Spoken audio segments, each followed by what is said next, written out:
Shoutouts ni kay Judge Gina na nandito. Let's get lit. Let's get lit. Party. Kay Judge Gina. Let's get lit. Let's get lit. Shoutouts kay Judge Gina. Party. Party. Let's get lit. Judge Gina. Let's get lit. Kay Judge Gina nandyan. Party. Ano na ito? Party. Let's get lit. Alam mo, lakas mo. Let's get Nagbabattle lit. pa tayo. Yung mga round ko, yung i-breakdown mo. Party. Kaya kay Judge Gina, Party. no? Let's get lit. Game! Let's get Di lit. pansin gano'ng mahina kasi sa pista Party. siya sikat. Party. Pag Let's get dyan lit. Judge Gina, Let's get lit. instant na react.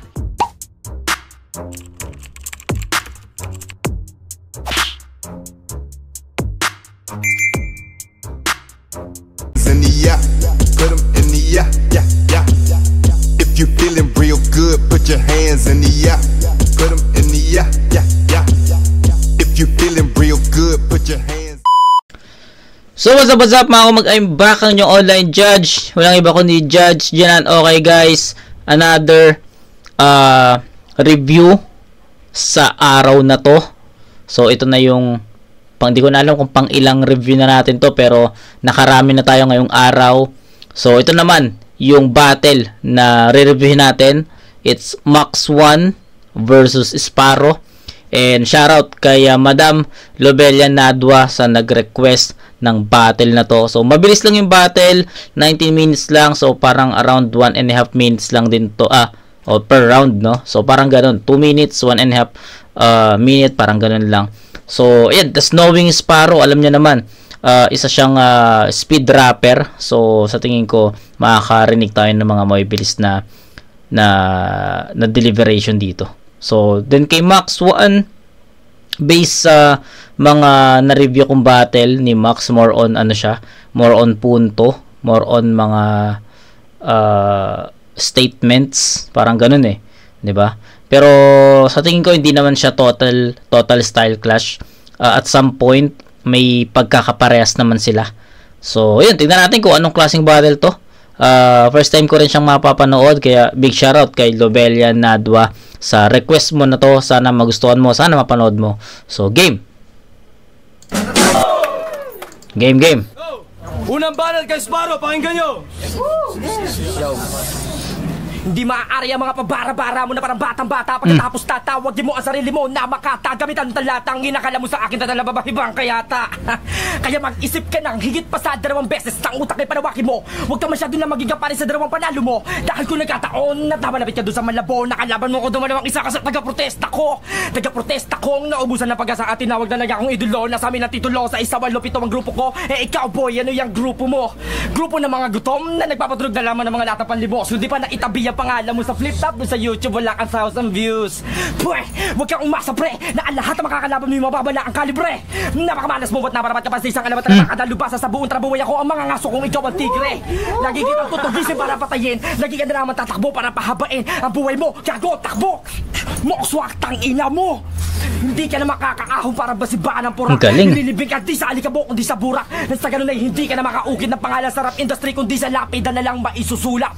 Mokswak, October 6, 2012. Alam mo bang most wanted ako pwede rin sa mga pagbidig-bidig na mga salita na mas mabilis pa sa pagbigit-bigit na mga mo mas maligid-ligid eh wala ka na matatagpuan katulad ko. Hindi katulad mo na parang aso na kumakain ng tae sa kalye. Pangkaraniwan kumpara sa akin kahit subukan mo palang banggitin ang pangalan ko. Sparrow ng Malabong tags para ka nagkasal ng baril. Ganun kaangas kaya hindi para umubrat makalusot ang mga makalumat maka 90s o makagagong rapper mong karakas. Dahil papunta ka pa lang papalik na ako boy. Hindi tayo magkapatas.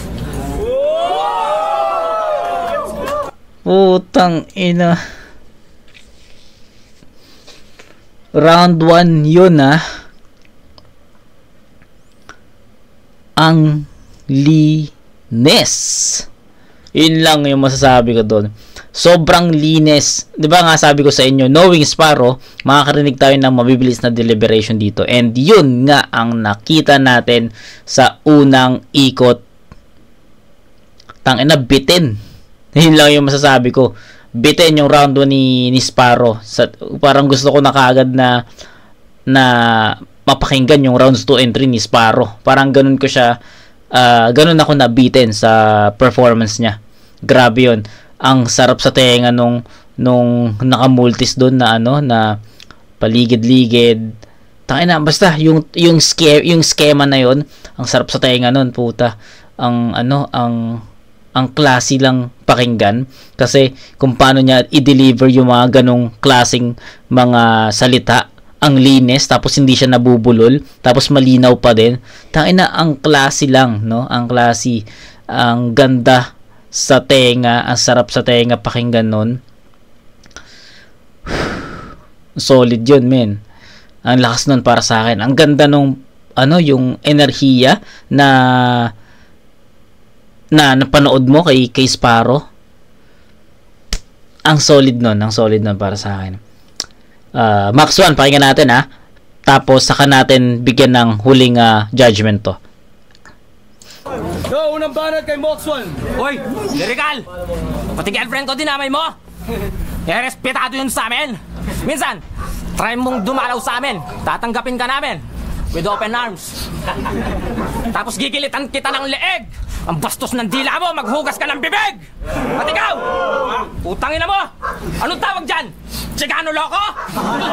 Hindi Chicano ang tawag dyan! Chicano! Bobo!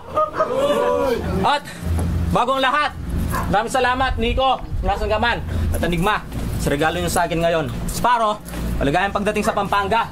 Sa iyong huling destinasyon, ang lakas ng loob mo na umapak dito sa aking teritoryo. Mga kawal, maganda nga ito ng masarap na merienda. Tapos ikaw naman ang papapakin ko! Ang paglapag mo dito sa baluarte ko, parang inilagay mo ang isang paa mo sa hukay, parang sa paglipag, bumagsak, tapos nasuwag ka ng aking sungay. Ngayon tumingin ka sa mga mata ng mga nasa likuran mo, ng mga nasa kaliwat nasa kanan mo, waring nagtatanong kung paano mo masusupil ang isang katulad ko.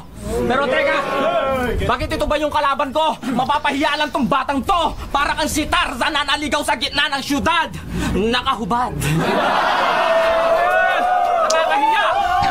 Hey, kakakahiya. Panggap lang naman to para kasi Cinderella. Nakuhuwad. At wala akong pake kahit may dala ka pa ng pasabog o nakachileko ka pa na di tinatalaban ng bala. Dapat nakahanda ka na pre na masunog dahil tutupukin ka ng aking mga bara. At dahil bisita kita, ang mainit na pagtanggap ay ipapadama ko. Isasakay kita sa kalesa tapos pasasabugin ko. Ang sino mong makita kong umiyak sa pagpanaw nito ay pasusunurin ko.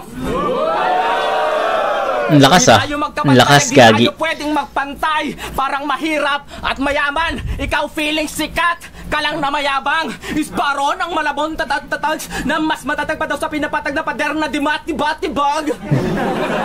Ano daw? Feeling tigas? Parang buhay na bato. Parang naglalaro kayo ng bato-bato pick kapag pinatumba ko tong tarantadong to. Ano? Maraming ang nagsilupet at ang babagsik na. Literal ang laway ni Tuglak sa'yo ay tumalsik na. Ikaw ay Anis. ikaw ay ngumanga kaya ikaw ang nakasalo. Di ka nagsisisi, gustong gusto mo ito. Kasi bakla ka, tangina mo. Gusto mo balihan ko na lang yung tadyang mo para matsupa mo yung sarili mo. At dahil tropa mo si Smag, gagamitin ko yung wika niya sa'yo. Sa 187, ikaw lang yung double BO. Mas gusto pa siguro ng mga tropa mo na ikaw na lang yung namatay, hindi si Chubby, ano? Gula ka ngayon? Sa sobrang imposible na matalo mo ako, idaan mo na lang sa panalangin o kaya sa imahinasyon. At mag-ingat-ingat ka sa mga sasabihin mo. Baka mamaya di ka makatikim ng masarap na sisig at tosino. Galing. Okay, ang galing nun. Eto, mas klaro na sa akin kung paano ko siya i-differentiate at kung kanino ko ibibigay yung boto ko. So, kanina, nung kay Sparrow, pa lang yung napapakinggan natin, sabi ko, feeling ko mahihirapan si Mox 1 na tapatan yun. Kasi, nakita nyo naman sobrang linis, sobrang linaw, maganda yung mga pinupunto, ang ganda ng performance, ang ganda ng flow, ang ganda ng ang ganda ng rhyming.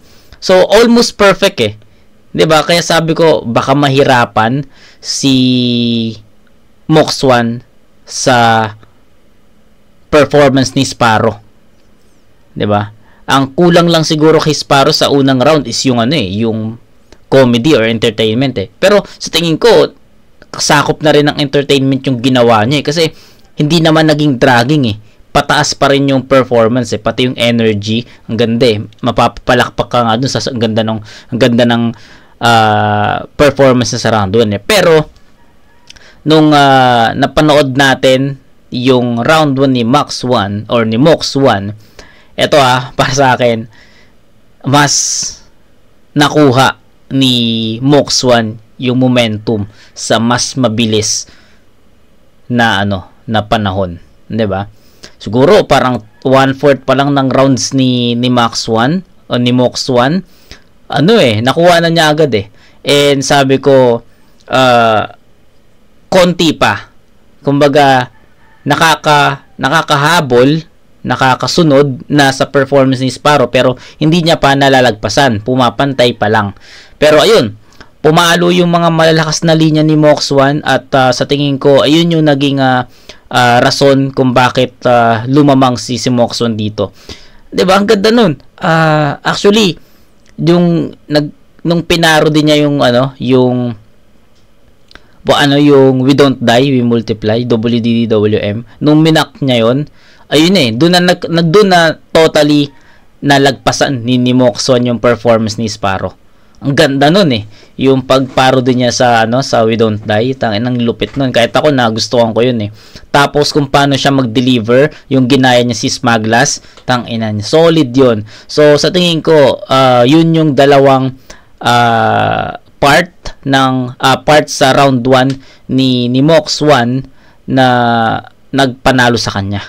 So sa tingin ko, I'll go with Mox 1 dito. It's a perfect para sa akin kasi almost perfect yung kay Sparrow So it's a 10-9 in favor of Mox 1. So ang ganda ng battle, ang ganda ng dikitan. Unang round pa lang, ganun agad yung nakita nating tapatan. And sa tingin ko, marami pa sa mga susunod na rounds. So round 2. Handa na kayo, oy! Pangalawang banat! Oy! Pakinggan nyo! Pangalawang banat, Sparrow! Yo. Kahit na umasta ka na para kasi balagtas ay di ka na makakanagpas ng wala, katagpas sa din at matapos ang laban na tuyakin ka.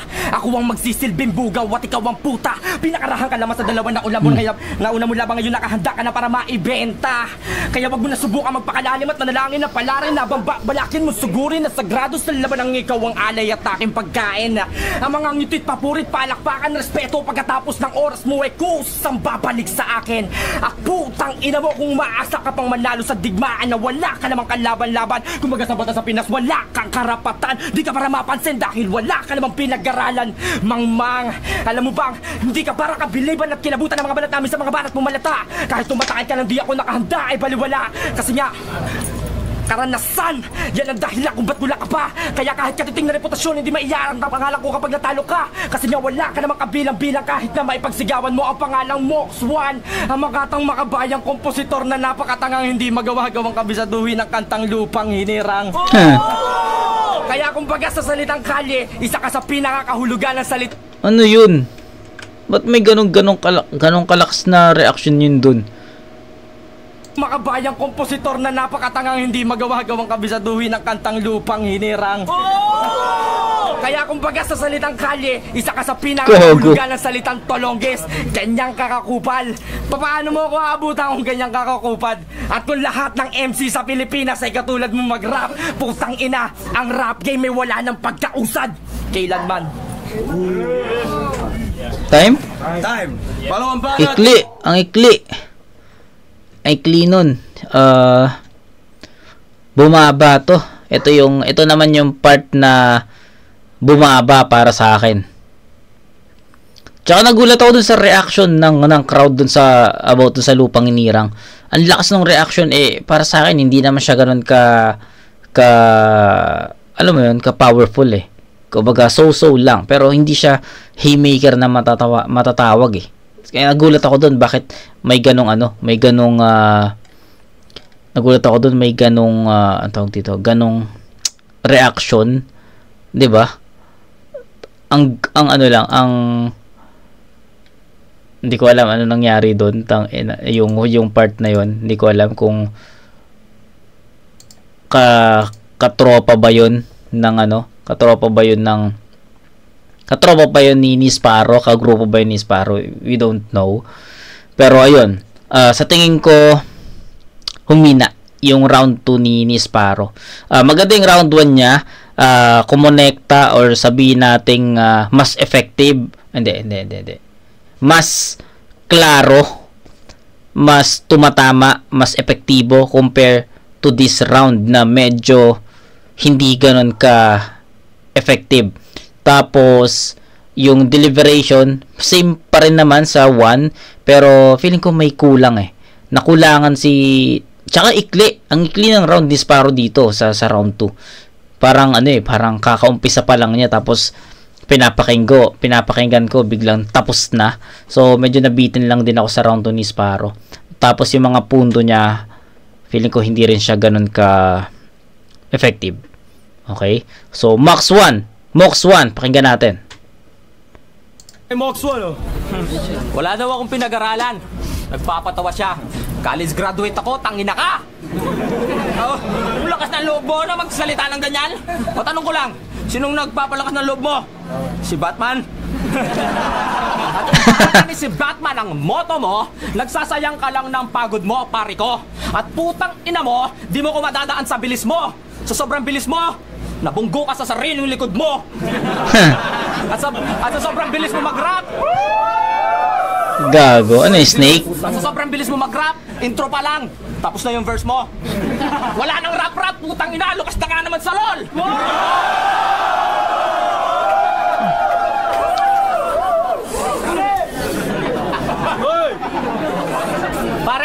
Parehas tayong rapper.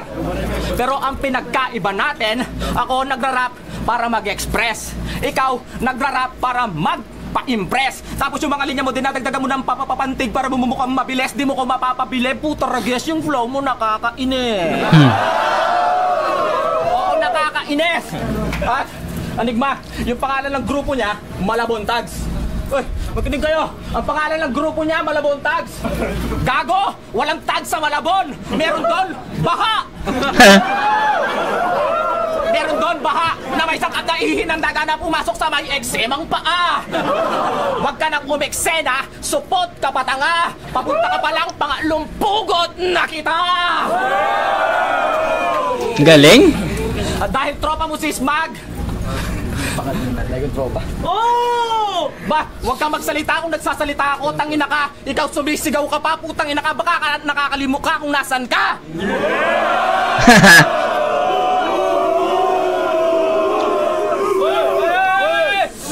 Nag-text nga pala sa akin si Enigma, sabi niya magaling ka daw. Sabi niya, mag-ingat ka bro. Nag-reply ako ng gigelang, sabi ko, mag-ingat siya ka mo. Iba ang mundo ng musika sa mundong ginagalawan ko. Kung sino humarang sa gitna ay pinapalagan ko. Binabalibag ko, binabadibag ko. Kahit gaano katigas ay tinitibag ko.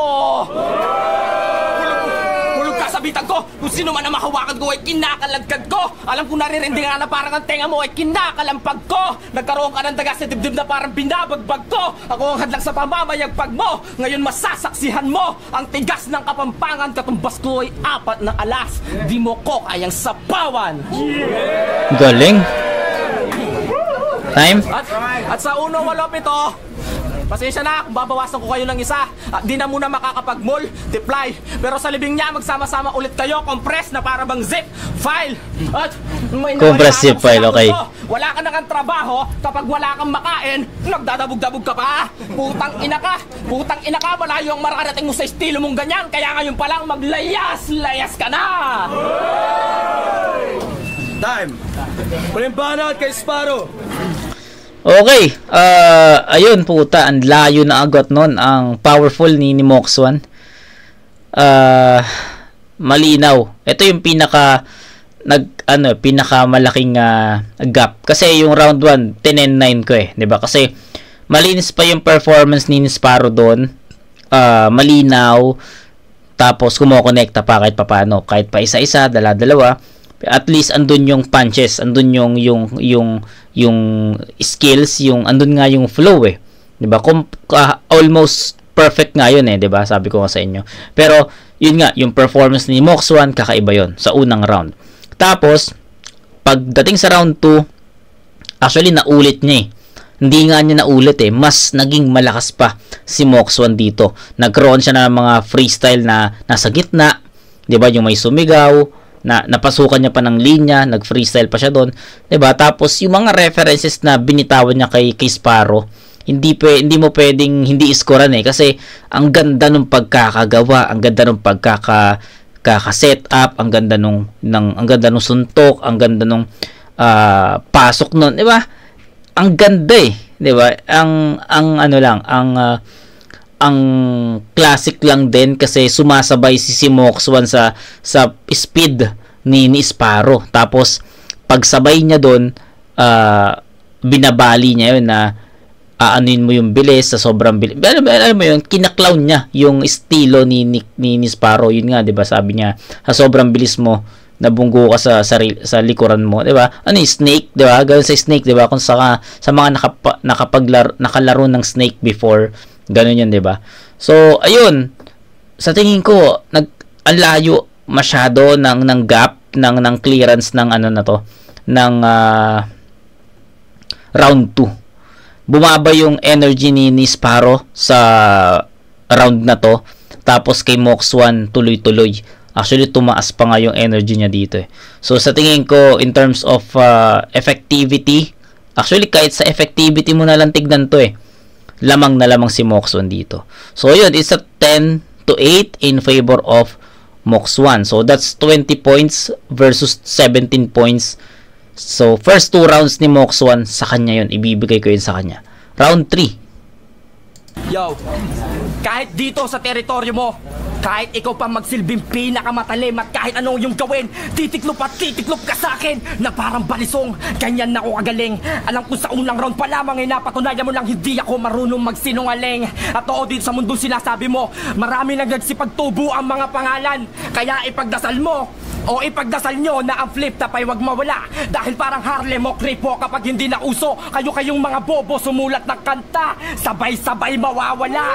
Yun ang pinakamalapit sa katotohanan, boy. At halatadong bata ka pa sa larangan to dahil bistado mga galawan mo. Ina, kala ko ka na rito, taga-benta ka pa ng ticket. Para sa lakab mong suporta ng mga tao dito. Desperado, nakakahiya ang mga paraan mo para lamang magmukha kang bida. Gago, kahit unang labang ko pa lamang dito sa flip top, ay patutunayan ko sa'yo ako lang ay siyang tanging may karapatang magdikta at magbigay ng partida. Kaya sa susunod, Enigma, di bali na latagan mo ako ng pagkain dilata, mas sanay pa ako doon. Wag mo lang uli akong lalatagan ng pagkain panis katulad neto.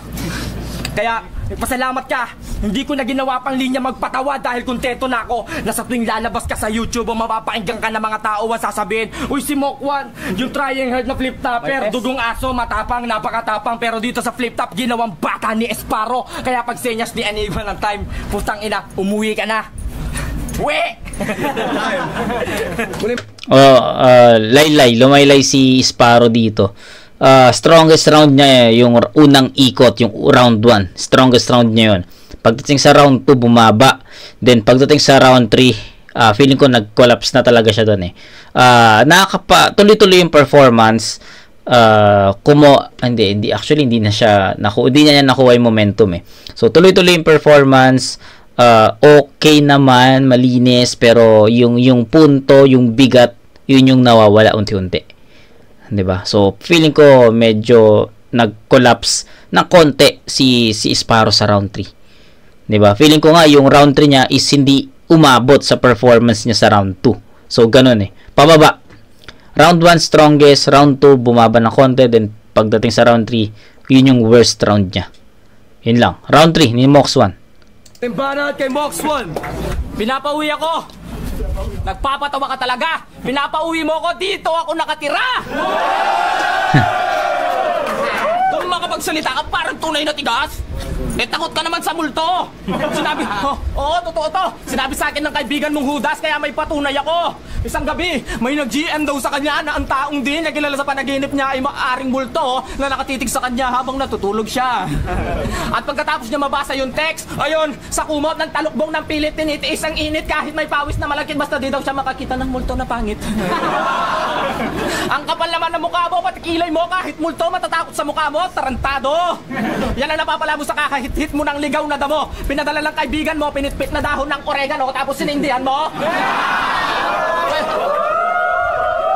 Ngayon feeling mo sabog na sabog ka. Pagkatapos ng laban natin to, para kang mukhaan yung sa'yo manalo. Burog na burog ka. at ang kilay na yan, talagang nakaka-bad trip talaga. Kung inaakala mo lang kilay mo sisikat gaya ng kilay ni Dikta, nagkakamali ka. Kasi yung kilay ni Dikta, makapal lang yung sa'yo, makapal na pangit pa. Oo, pangit ka. Sa sobrang kapal ng kilay mo, akala ko pirata ka. Kasi pa yung nakatakip na mata. At dyan naman tayo sa pangalan mong Sparrow. Wow! Pang rebelde! Hindi lang pala kilay yung makapal, pati bigote. At di porke nagpapatawa ako, dapat ka nang maging kampante. Kapag ako napika sa'yo, baka hampasin kita ng poste. Ipasagasa sa kotse at ipakapak sa elepante. Ang pira-pirasong katawan mo ipapasok ko sa bote na may kasamang kamote. Yun ang literal na Sparrow kamote. Oo, sa laban natin to, mga mo. Teka talaga, mahirap akong masagot na parang essay na matematika. At di ka na makakaarte pa, na parang di ka nulupitan sa isang makatang tinagurian na tagapagligtas ng Pampanga. Lakas ah. Hoy! At balita ko, may sugar mommy ka. Nakakadiri ka sobra. Yung chick mo matanda pa kay Tandang Sora. Tamang gawain ba yan? Mangdamit at manggoyo. Hoy, putang ina mo, bistado ka na, wag ka na magsinungaling. Pinocchio. Time! Flip top! Magingay para sa lahat! Tangay na yun. Hindi ko alam kung may OT to, pero sa tingin ko hindi na deserve ng OT. For all 3 rounds, Mox 1 na yun. 30 points para kay Mox 1.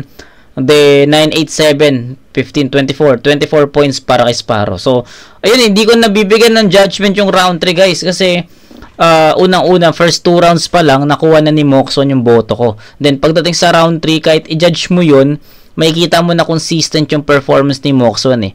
Diba? Jokes, punto, bars, wala eh. All, tawag dito, well-rounded na performance para kay Mox 1. Kay Sparrow naging pababa kasi. So sa tingin ko mayroon pang 5 minutes eh. May 5 minutes pa eksakto yung natitirang video. Hindi ko alam kung may OT, pero sa tingin ko hindi na deserve ng OT neto eh. Kasi para sa akin nakuha na ni Mox 1 to all 3 rounds. Yun lang. Flip top, aspangan ng laban. Mox 1 versus Sparrow. Sparrow galing pa Malabon. Mox 1, taga dito. Aspangan is pang best para sa laban na yun. Kung nagustuhan yun. Boto 5-0 para kay Mox 1. Kala ko may OT eh. Kasi 5 minutes pa yung natitira eh. Kala ko may OT. Pero, ayun, 5-0 Mox 1. Tangin na. Malinaw naman, no? Sobrang hindi naman siya debatable para sa akin. Dinomina talaga ni Mox 1 tong battle niya kay Sparrow. So deserve ni Mox 1 to.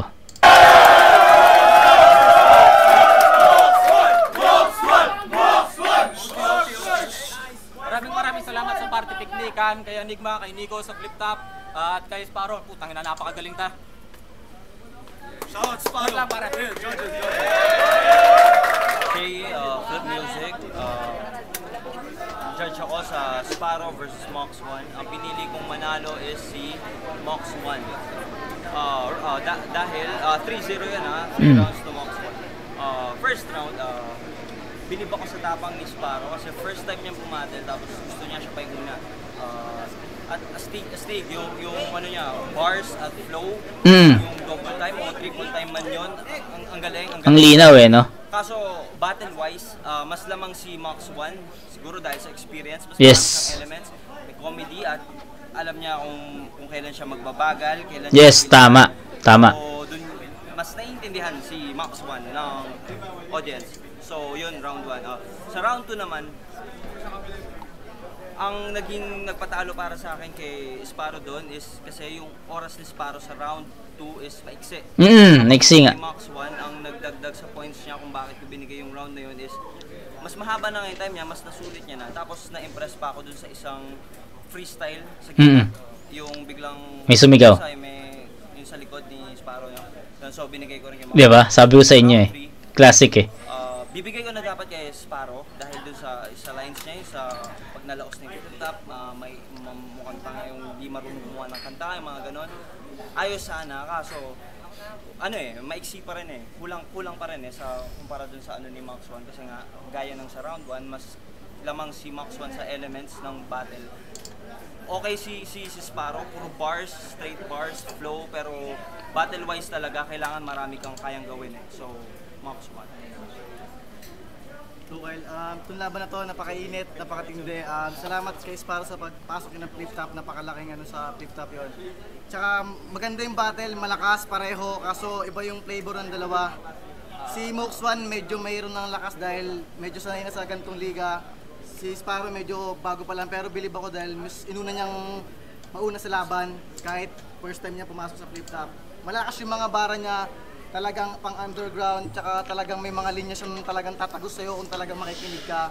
Kaso nga lang may laro, si Mox 1 may laro sa bawat round, may mga kiliti sa mga nanonood, may kiliti sa mga gustong manood at may sapul sa mga makakalaban. Para sa akin lahat ng round kay Mox 1, pero malakas si Sparrow. Malakas ng laban, si Mox 1 ako. Okay po, binigay ko 3-0 kay Mox 1. Delivery, ang lakas ang presence niya sa live, ewan ko sa video, pero sa live, ang lakas ang presence niya, rinig siya hanggang likod. Tapos yung laro niya sa content, may jokes, sabay matigas, tapos yun nga yung sinabi ni Shay kanina, may stumble siya in the middle of the second round ata, pero bawing-bawi niya dahil sa freestyle yung tinira niya yung sa crowd. Pero not to take away anything from Sparrow, pero lyrics-wise, ayos, sobra. Mag-improve pa yun. Most probably, you better watch out for him in the future. So yun, 3-0, Max 1. Spaded season, the farm, may breakdown si Sparrow versus Max 1. Yung round 1, para sa akin, panalo din si Sparrow kasi pili ko mas lyrical yung mga balat niya. Tsaka mas matigas. So, mas preferred ko yung ganyan style. Pero yung round 3 ng Max 1, talaga lumabas yung consistency niya. Pati yung showmanship. So, pati yung lyrics niya, mas pasok na yung mga battles niya. So, yun ang dala sa kanya. So, para sa akin, Max 1. Ayun, malaki Demsend, The Farm, Batch 1, TLC. As a fan, mas trip ko yung mga verse ni Sparrow. Pero tulad ng nangyayari kay Keija at kay Kian, parang kumbaga hindi pa battle yung pakete nila. Tama naman. Battle talaga yung format. Pero ang ganda as spoken word verses. No, pero yun, dahil bilang judge, kailangan mo to i-judge as a battle. Mas battle format yung ginawa ni Max 1. No, yung nga, complete elements, kaya all 3 rounds, Max 1 tayo. Yun! Yun yung sinasabi ko sa inyo. Maikli yung round ni Sparrow sa round 2. Tapos, mas pang battle talaga. I agree with the judges who mentioned battle wise, 'di ba? Sabi ko sa inyo, malinis yung performance ni Sparrow. Nandun na yung delivery niya. Pero may kulang talaga. Hindi siya pang battle 'di ba? Kay Mox 1, yun nga, may experience na kasi siya pang ilang battle na niya to Kaya sa tingin ko alam na niya yung kung paano kunin yung crowd, yung momentum, alam na niya kung paano ma-generate, alam niya kung paano kunin. Sabi nga ni Tuchel, 'di ba, may kilite sa mga nanonood. And I agree with that comments. 'Di ba? Yun lang. So shout out sino ba nag-request na ito? Lobelia. So, shoutout Lobelia Nadwa. Sana nagustuhan mo tong pag-review ko sa battle na nirequest mo. Mox 1 versus Sparrow. And sa tingin ko, klaro naman Hindi naman siya debatable. Mox 1 talaga to. All 3 rounds. So, yun. Shoutout ulit Lobelia Nadwa. And kita-kits tayo sa next na review mga kumag. Peace out.